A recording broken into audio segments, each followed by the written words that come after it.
Bueno, en esta segunda parte vamos a continuar con restauración de ecosistemas, en particular ríos, ecosistemas acuáticos, y la importancia que tienen determinados aspectos de los ríos a la hora de encarar eh, proyectos de restauración. Recordamos entonces, de acuerdo al esquema que vimos en la teórica pasada, en donde tenemos un ecosistema original o un ecosistema al que se aspira a llegar luego de un acuerdo, y un ecosistema degradado. Y tenemos distintas formas de intervención como para mejorar, rehabilitar, sustituir. Entonces, los mismos conceptos que vimos la vez pasada, en la teórica pasada, que son los primeros en cualquier proyecto de restauración, que son básicamente el de detener digamos, la acción que lo está degradando o minimizarlo, y en una segunda instancia, el de analizar si sin ningún tipo de intervención el ecosistema se puede restaurar. A partir de ahí vamos a ver entonces qué aspectos podemos y debemos tener en cuenta en lo que tiene que ver con la restauración de un ecosistema lótico, que a diferencia de un ecosistema léntico, tiene características que hacen que básicamente haya una pendiente en su lecho que genera una corriente de agua en una misma dirección y en un mismo sentido. En realidad la dirección puede ir fluctuando en función de ríos, por ejemplo, como el que estamos viendo en esta imagen, que son muy sinuosos y que son típicos ríos de llanura. Hay ríos que son mucho más, digamos, lineales, que son aquellos de ríos en donde la pendiente tiende a ser mayor, como aquellos ríos montañosos. Entonces, básicamente, a la hora de encarar proyectos de restauración en sistemas lóticos, que son aquellos en donde el agua fluye en un sentido continuo, son los márgenes, eh, las fracciones de los complejos que conforman los ríos, los puntos claves a la hora de considerar métodos de restauración. Por eso vamos a analizar algunos aspectos relacionados con la restauración, y en este caso también medidas de rehabilitación, restauración o mejoramiento de los márgenes de los ríos. Los ríos y sus márgenes, que son sistemas de cotono, porque es esa zona que va que es media entre lo que es el ecosistema terrestre y el ecosistema acuático per se. Esos márgenes son entonces los sistemas de cotono que constituyen corredores en el paisaje. Y esos márgenes en particular actúan como un sistema buffer entre el sistema terrestre y el acuático, entre el curso de agua y la gran variedad de usos de la tierra que tiene esa cuenca, que tiene la cuenca por donde va el río. Las características de los ríos, así como vimos la estructura y la composición de la biota o de las comunidades biológicas en un sistema acuático léntico, los ríos tienen una particular característica, que no es lo mismo su estructura y su funcionamiento desde el punto de vista biológico entre la naciente del río y la desembocadura.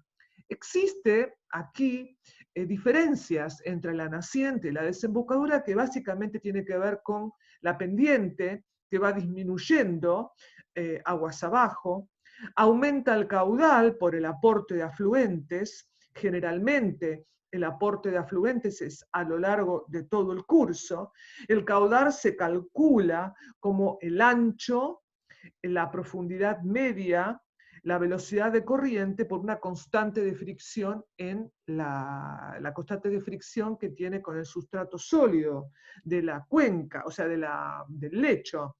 Entonces estamos hablando de que el caudal se mide principalmente en metros cúbicos por segundo o por unidad de tiempo. Entonces, el caudal aumenta aguas abajo, obviamente aumenta el ancho y la profundidad, y aumenta la velocidad media del flujo por la menor fricción.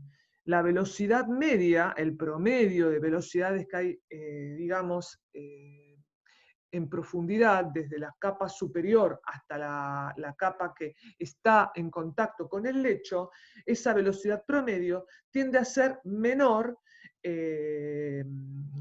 la fricción y tiende a ser la velocidad media mayor. Esto hace que exista toda una comunidad biológica que responda, digamos, a esas características físicas del sistema, en donde vemos que existe toda una graduación en cuanto a tipos principalmente funcionales. Por ejemplo, va a haber en aguas abajo, en la desembocadura, una mayor proporción de filtradores, en cambio aguas arriba va a haber mayor proporción de trituradores, que son los que consumen los detritos de hojas o de, digamos, de materia que le provenga de la cuenca. Y lo mismo los peces, ¿no? En aguas arriba tienden a ser en promedio más carnívoros que aguas abajo, que tienden a haber una gran proporción de detritívoros, como el sábalo, aquel que les mencioné tanto, y que vimos cuando hablamos de fragmentación en ríos, y vimos que el área de alimentación del sábalo estaba en la desembocadura de tanto el río Paraná como el Uruguay, que es una zona en donde la acumulación de sedimentos y de materia orgánica de los sedimentos es mucho mayor. Por otro lado, existe también, como mencioné recién, que se los clasifica y se los divide en zonas en función de características estructurales y funcionales. Tenemos una zona de producción, que sería la zona de las cabeceras, una zona de transferencia y una zona de deposición y de almacenamiento. En la zona de cabeceras tenemos ríos de primer y hasta tercer orden. Tiene que ver el orden con el número de afluentes que recibe. Un río de primer orden es un río que no ha recibido ningún afluente. En cambio, un río de cuarto orden, como este que está aquí, acá, es un río que ha recibido de afluentes que ya son de tercer y segundo orden. El orden es una medida indirecta de características de caudal, básicamente. Entonces, en la zona de cabecera es una zona de producción con mayor fuente de sedimentos y solutos de zonas con mayor pendiente. O sea que acá tienden a haber aguas mucho más transparentes y el agua corre mucho más porque hay mayor pendiente. Una zona transicional que tiene alta heterogeneidad ambiental y tiene una alta riqueza de especies. Recordemos en el ejemplo que vimos del río Paraná, en donde en las zonas de transferencia del río era allí donde había un gran número de lagunas, que son lagunas que se encuentran asociadas al cauce principal del río, que era donde los sábalos, las larvas de sábalos, entraban para aumentar de peso y crecer, que permanecían casi 2 años. Y luego entonces la zona de deposición y de almacenamiento es una zona más de llanura. Fíjense cómo el curso del río se hace mucho más sinuoso y tiene una alta planicie de inundación, una gran planicie de inundación. Esto es para mostrarles, en el caso del Mississippi, fíjense lo que son las cuencas de los ríos, de los grandes ríos. En nuestro caso, también la cuenca del estuario del Río de la Plata es enorme, tiene características así. Pueden entrar aquí en esta página y ver las características de los tributarios del río Mississippi. Bueno, y pasa lo mismo con los grandes ríos, como el Amazonas, como el Río de la Plata, el Orinoco, el Nilo, y estamos hablando de grandes ríos. Ahora bien, ¿cuál es el rol de los márgenes o de las márgenes en el manejo de los ríos? En los programas de manejo de la cuenca de un río, la restauración completa o rehabilitación de los márgenes son una prioridad. El rol principal y las funciones que cumplen las márgenes tiene que ver principalmente el rol principal de provisión de hábitats importantes para flora y fauna. Esto, la provisión de hábitat genera una alta biodiversidad, alta productividad, fuente para dispersión de especies.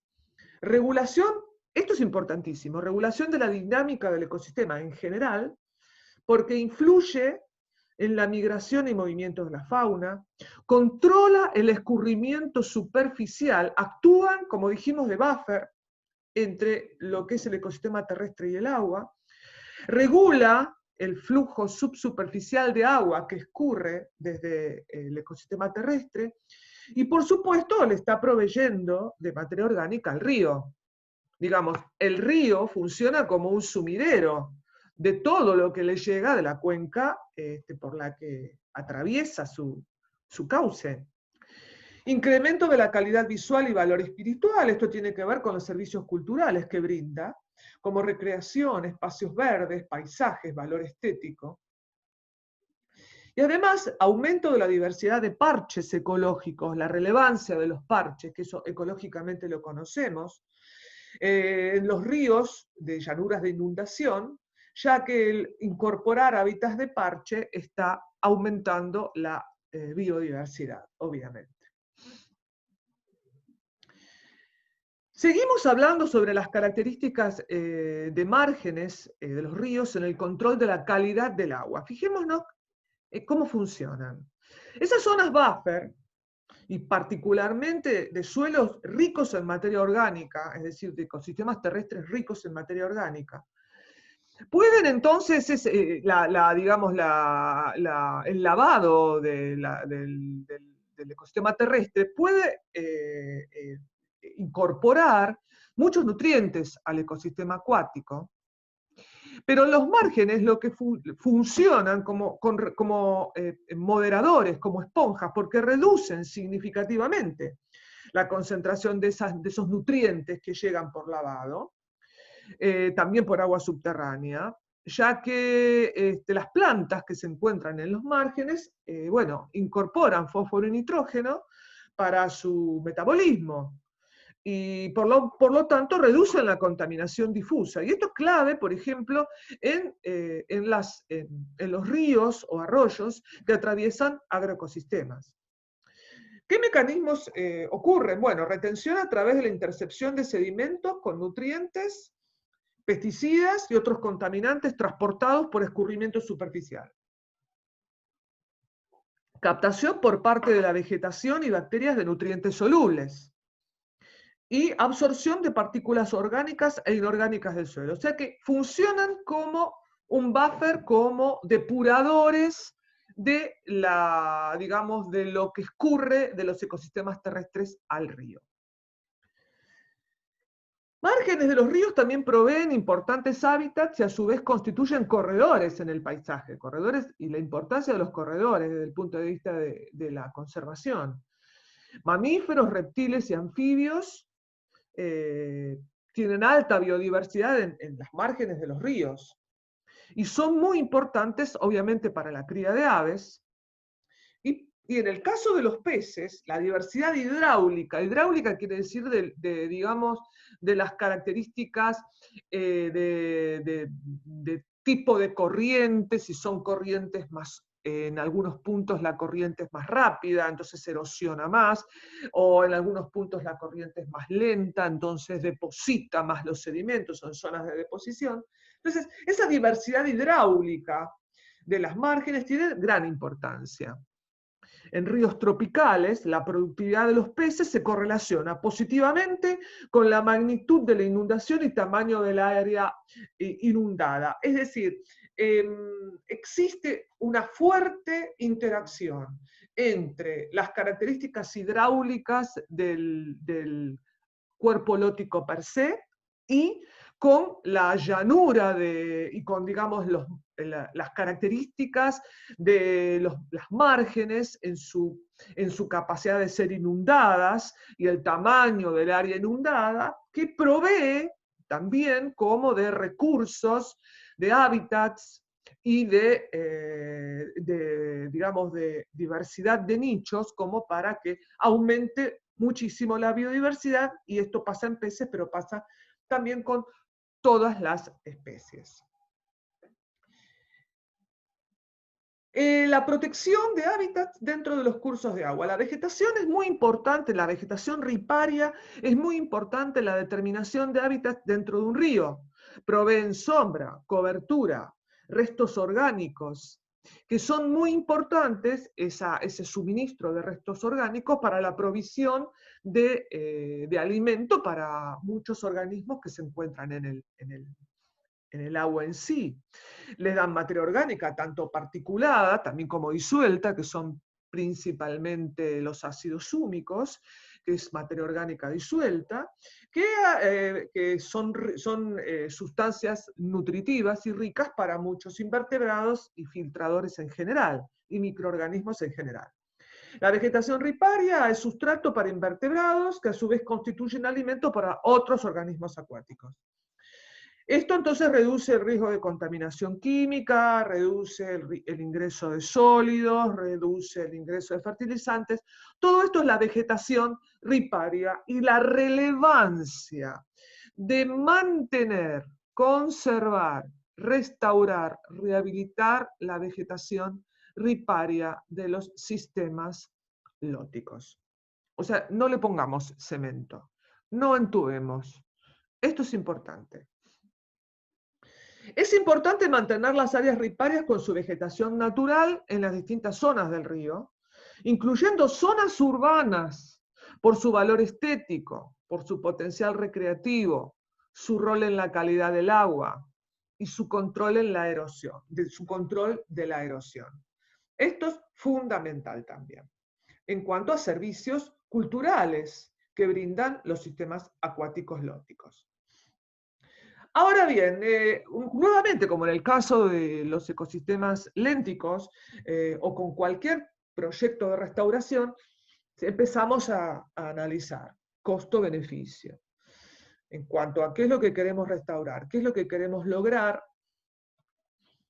digamos, el trade-off. El trade-off es qué acuerdo podemos conseguir con las autoridades municipales, por ejemplo, o provinciales, que nos están convocando para que organicemos y armemos y planifiquemos un proyecto de restauración. Y principalmente, una vez que tenemos claro con qué presupuesto contamos y digamos, con los tiempos que contamos, ahí armamos y planificamos. Entonces, dentro de las cuestiones que analizamos, en el caso de las márgenes de los ríos, es, por ejemplo, ¿qué nos conviene más? Una longitud importante, un área marginal larga y continua, o restaurar pequeñas áreas separadas, que en un conjunto tengan un área similar. ¿Ustedes qué opinan? Pensémoslo. ¿Cuáles serían las ventajas y desventajas de un caso o del otro? El ancho recomendado del corredor marginal va a depender también de los casos. Es otro de los aspectos que tenemos que tener en cuenta a la hora de la planificación y del tipo de intervención que vamos a proyectar. Acá, por ejemplo, tenemos un ejercicio que yo quiero que hagan ustedes. Tenemos estos escenarios. El escenario 1, tierra cultivada. Acá hay una pequeña área, acá hay pendiente, una pequeña área más bien plana, y luego viene una costa, un área marginal, y el sistema acuático. El escenario 2, en esta área marginal hay un pastizal que funciona de buffer, es un pastizal angosto. En el 3 en esta área, en esta zona más plana, hay plantados algunos y escasos árboles. En este caso no, pero tenemos como un área muy sujeta a inundaciones, que permite este escenario, digamos, este juego, ¿sí? Y que existe intercambio, obviamente, con el ecosistema terrestre. Mucho más claro, pero debería entonces subir mucho el caudal e inundarse como para que exista una muy estrecha interacción. Porque estas zonas planas tienden a minimizar el escurrimiento. En el escenario 5 tenemos ya un bosque en la zona plana. Y en el escenario 6 tenemos un bosque, pero además tenemos un canal lateral. Entonces son escenarios, tenemos distintas opciones. Y entonces, y este es el ejercicio que quiero que hagan, ¿no? Con un aspecto, básicamente, esto es un ejercicio, digamos, cualitativo, considerando el valor 3 como el máximo. Estos son los 6 escenarios que vimos antes, y colóquenle a cada uno de estos escenarios un score que vaya de 0 a 3 en cuanto a diversidad biótica, incremento ambiental, control superficial del flujo, control subsuperficial del flujo, estabilidad de los bancos.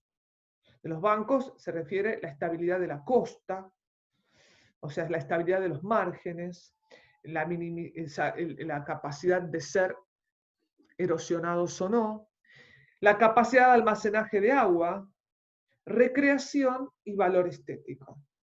Entonces, estos 6 escenarios, clasifíquenlo en función de estos aspectos de los que hablamos.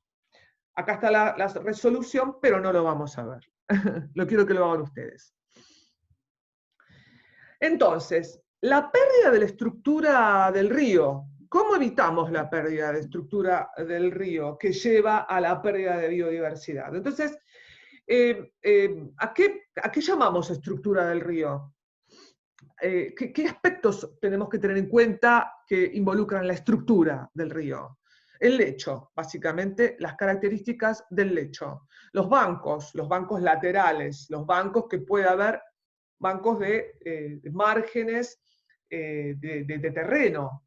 Márgenes en sí, las características de las márgenes, características en cuanto a la topografía, en cuanto al material, si es más rico en sedimentos finos o es más sedimentos gruesos. Macrófitas en sí mismas, ¿sí? Que tengan la presencia de macrófitas, hábitat, que son hábitat para animales y vegetales, y el tipo de sustrato que también está incorporado también dentro de la estructura, que lo que mencioné, márgenes, acá entonces podemos poner directamente las características topográficas y el tipo de sustratos, las características del tipo de suelo, ¿no? Directamente. O sea, aspectos geomorfológicos. La forma del canal también tiene un aspecto muy, digamos, a considerar muy importante, porque si son sinuosos, acá estamos viendo zonas de deposición y zonas en este caso, estamos viendo zonas de deposición y zonas de erosión, más que nada como para ver las características que tienen que ver morfológicas, y a la hora de planificar algún proyecto de restauración, analizar las zonas de deposición, las zonas de erosión, como para analizar las características, además de presencia y de limitación de microhábitats, para mantener la biodiversidad y demás aspectos. Entonces, la morfología, lo que hablamos recién, del cauce es el resultado de procesos hidrológicos y procesos fluviales de erosión y sedimentación. Entonces, si el cauce no es estable, ocurren muchas situaciones que hay que tener en cuenta a la hora de la planificación. Si el cauce es estable, que también hay que tenerlo en cuenta, si el cauce es estable, se pueden producir cuestiones que evitan, o sea, no se producen en exceso, si el cauce es estable, no se producen en exceso, erosión del lecho, erosión de las orillas, excesiva sedimentación interior o excesiva sedimentación en la llanura de inundación. Es decir, hay que estudiar las características del cauce y de la estabilidad del cauce, que incluye los ritmos de altura hidrométrica, si hay estacionalidad en la altura hidrométrica. No es lo mismo un río de montaña que se alimenta con gran caudal en el verano por descongelamiento que un río de llanura que siempre tiende a tener un caudal mucho más estable. Y por supuesto, los que son los ríos urbanos de los que vamos a hablar y que ustedes van a tener que analizar a partir de un paper. Son distintos tipos digamos, de aspectos que hay que tener en cuenta a la hora de la planificación. ¿Cuáles son distintos tipos de alteraciones que sufren los ríos? Físicas principalmente. Entubamiento, canalización, construcción de represas, cementación de márgenes en poblados, construcciones en confluencias de ríos. Estas son las principales alteraciones físicas. Normalmente a veces uno agarra, entuba como para que el problema no se vea. O se canaliza como para poder dirigir el agua hacia un sector. Esto se da mucho en agroecosistemas. Mismo la construcción de represas por motivos que ya vimos, para obtención de agua para riego, como para también energía hidroeléctrica. O cementación de márgenes en poblados, donde hay, digamos, en ríos urbanos que directamente se cementan, se sacan las plantas, porque es todo mucho más prolijo, porque culturalmente el tema de tener bosques y tenemos de tener las plantas nativas, el concepto es que está sucio, el concepto es que es un sitio donde se acumula la basura. Entonces es mucho más digamos, culturalmente mejor visto los sistemas que han sido cementados y se les llena de cementos.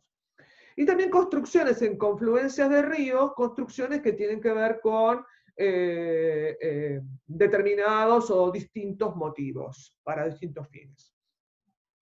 Acá vemos cómo se altera la estructura. Acá, obviamente, si le damos al común de las personas a elegir cuál de los dos ríos está mejor, yo me juego la cabeza que un gran porcentaje va a decir que es este, en donde está todo más prolijito, todo más cortadito, hay un cañito acá, y que este es un lugar donde está lleno de bichos y que se acumula la basura. Acá vemos los enormes entubamientos y canalizaciones. Estos son típicos de urbanos, pero también se dan canalizaciones, como les dije, en los agroecosistemas. Y son muchos, entonces, como mencionamos recién, las alteraciones físicas. Y vamos a ver ahora algo muy interesante e importante que tiene que ver con, de alguna forma, en estos mecanismos de restauración, algo que tiene que ver con tal vez sustitución. Sustitución, ¿no? Es como, ¿cómo nosotros podemos construir humedales artificiales que terminan reponiendo la función perdida del humedal, pero que estructuralmente no son el mismo humedal original antes de ser perturbado? Pero tienen una importancia enorme, sobre todo en el tema de restauración de márgenes de los ríos. ¿Cuál es el rol de los humedales en la mejora de la calidad del agua? Ustedes ya lo saben. Tienen distintas funciones.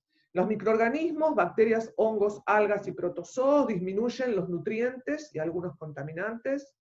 La vegetación intercepta el agua, torna más lento el flujo del agua que ingresa a un cuerpo de agua, disminuyendo la entrada de sedimentos, actúa de forma mecánica como un colador, como un filtro, y las plantas obviamente capturan nutrientes para su propia biomasa. Un humedal artificial es un ecosistema sustentable para el tratamiento y remoción de contaminantes de efluentes. El humedal artificial para tratamiento de efluentes contaminados por hidrocarburos y metales pesados, es esto que estamos viendo acá, que es un ejemplo, por ejemplo, y que se utiliza muchísimo y se puede además combinar con algunos otros métodos de filtración o de depuración, como pueden ser físicos o químicos.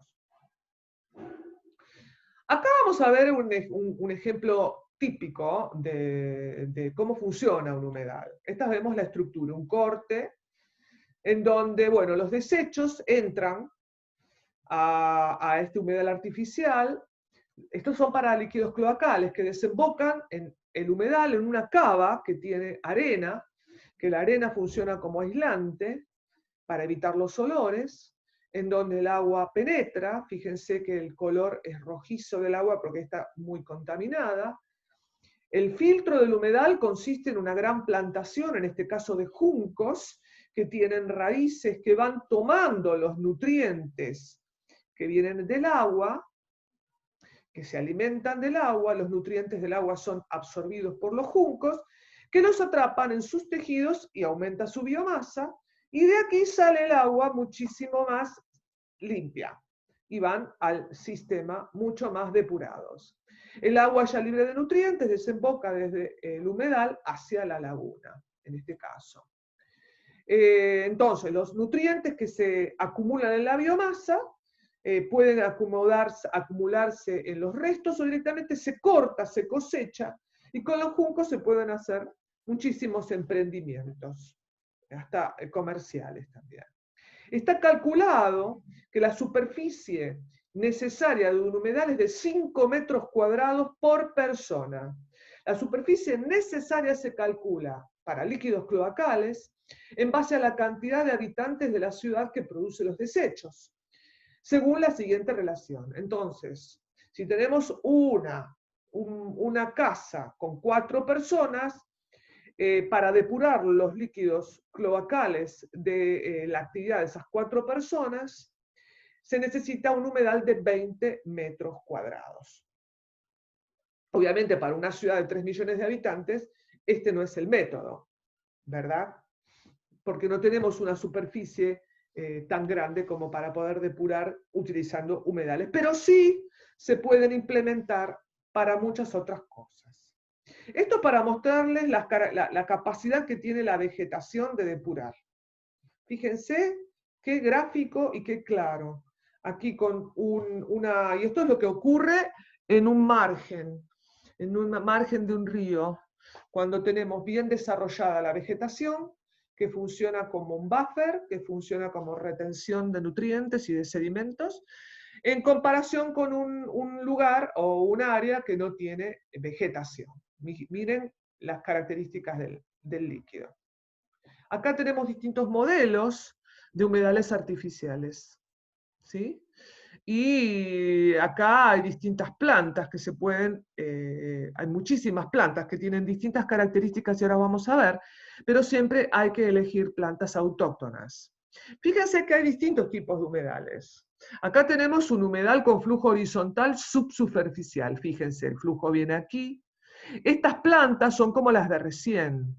Estas son plantas que tienen sus raíces en la arena y que van captando los nutrientes. Acá también existe un nuevo filtro, es con un filtro horizontal, hay doble filtro y existe también todo un sistema de canales y de aireación como para que además se oxigene bien y termine degradándose mucho más la materia orgánica para que llegue al sistema final blanco. Acá tenemos otro humedal con percolación del agua residual. Fíjense que acá hay agua primero.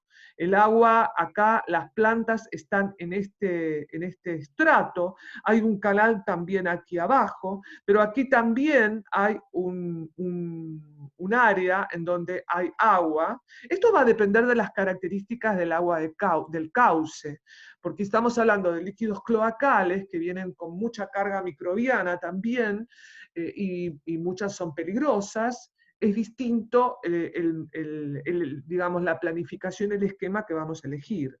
Fíjense que también hay distintos modelos: humedal con percolación de agua residual, con un sistema de drenaje en el fondo, y acá un humedal con flujo superficial de agua. Acá hay agua, esto es agua, y fíjense que las plantas están enraizadas como en la base, digamos, en el fondo, y el agua acá atraviesa y funciona esto también como digamos, un filtro, principalmente.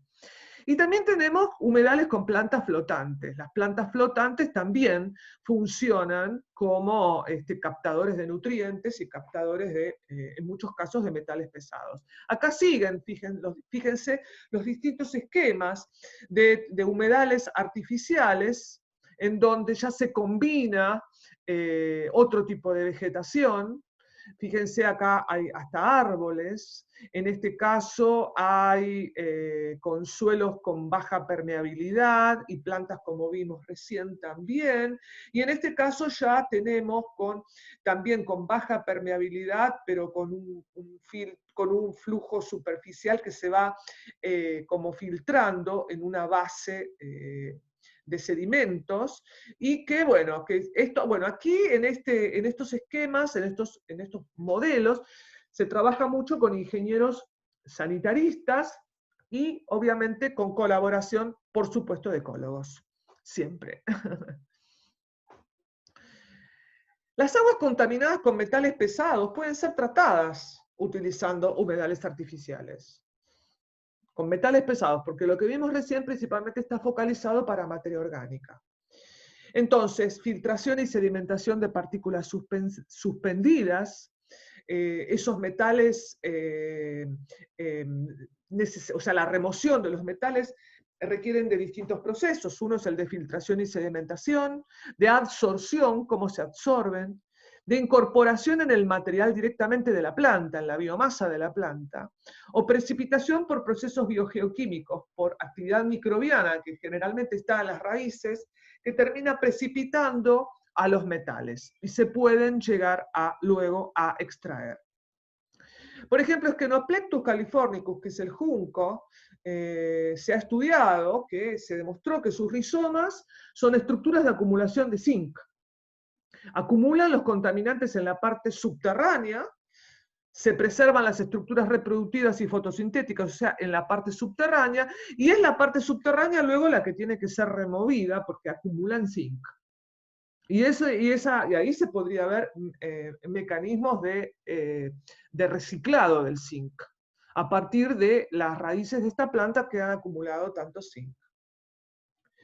Existe lo que se llama la fitorremediación. ¿Qué es esto? Estos son utilizar plantas para procesar tanto materia orgánica como metales pesados. Y hay distintas terminologías, fíjense, lo que se llama fitoextracción, rizofiltración, fitoestabilización, fitoestimulación, fitovolatilización, fitodegradación, que en función de que si las plantas se usa para concentrar metales en las partes cosechables, hojas y raíces, este es el proceso involucrado en la fitoextracción. Y sirve para cadmio, cobalto, cromo. Esto es lo que está comprobado y estudiado. Rizofiltración. Las raíces de las plantas se usan para absorber, precipitar y concentrar metales pesados que vienen de efluentes líquidos y degradar compuestos también orgánicos: cadmio, cobalto, plomo, selenio, zinc, isótopos radioactivos, compuestos fenólicos. Fitoestabilización. Las plantas tolerantes a metales se usan para reducir la movilidad, o sea, los estabilizan, los capturan, y evitar que pasen a napas subterráneas. Por ejemplo, se utilizan estas plantas en lagunas de desechos de yacimientos mineros. Fitoestimulación. Se usan los exudados radiculares para promover el desarrollo de microorganismos degradatorios. bacterias y hongos. Entonces, hidrocarburos, petróleo, hidrocarburos poliaromáticos, benceno. Fitovolatilización, las plantas captan y modifican metales pesados o compuestos orgánicos y los liberan a la atmósfera con la transpiración. Mercurio, selenio y solventes clorados. Fitodegradación, las plantas acuáticas y terrestres captan, almacenan y degradan compuestos orgánicos para dar subproductos menos tóxicos o no tóxicos. TNT, DNT, RDX, que son municiones, nitrobenceno, atracina, que son agrotóxicos, solventes clorados, DDT, pesticidas fosfatados. Es decir, son todos procesos que involucran plantas que tienen comprobada acción, digamos, de mitigación o, digamos, de rehabilitación en lugares en donde hay contaminación con estas sustancias que mencioné. Y acá es un esquema de donde, esto que vimos recién, donde estarían acumulados fitoestabilización, fitodegradación, fitovolatilización, procesos de fitorremediación en general. Acá esto es de un trabajo hecho por una docente actual de la facultad, esto es una tesis doctoral, en donde estudió cómo Eichhornia crassipes lo que hace es captar cadmio. Y acá se ve cómo capta cadmio, la tasa de captación de cadmio. Entonces hizo experimentos, tanto con las hojas como con las raíces. Y ve que en este caso las raíces tienen mayor capacidad de captación de cadmio que la tasa, digamos, que las hojas. Es decir, se estudia además qué parte de la determinada planta es la que está más y mejor involucrada en los procesos de captación. Entonces, la cosecha en pie de la planta suele ser una medida apropiada para mitigar la contaminación por zinc. Esto, por ejemplo, en el caso que habíamos visto de Schenoplectus, que sus raíces acumulaban zinc. Los vástagos con elevadas concentraciones de este metal pueden actuar como fuente contaminante, entonces lo que se puede hacer es tomar, como dije antes, esos vástagos, esas raíces, para tratar luego de llevarlo a sitios donde se pueda reciclar el zinc. Y esto es muy útil, es muy interesante, en todo lo que tiene que ver con restauración relacionada con minería. Son valiosas herramientas. En términos generales, entonces, lo importante es que la combinación de estas medidas que hemos estado analizando, hay que estudiar bien el caso, hay que tener claro hacia dónde queremos ir, hacia qué tipo de ecosistema de referencia, cuál es el plazo que tenemos, el costo-beneficio, y con todas las piezas con las que podemos jugar. Biológicas, físicas y químicas. Es una hermosa disciplina lo que es la restauración de ecosistemas.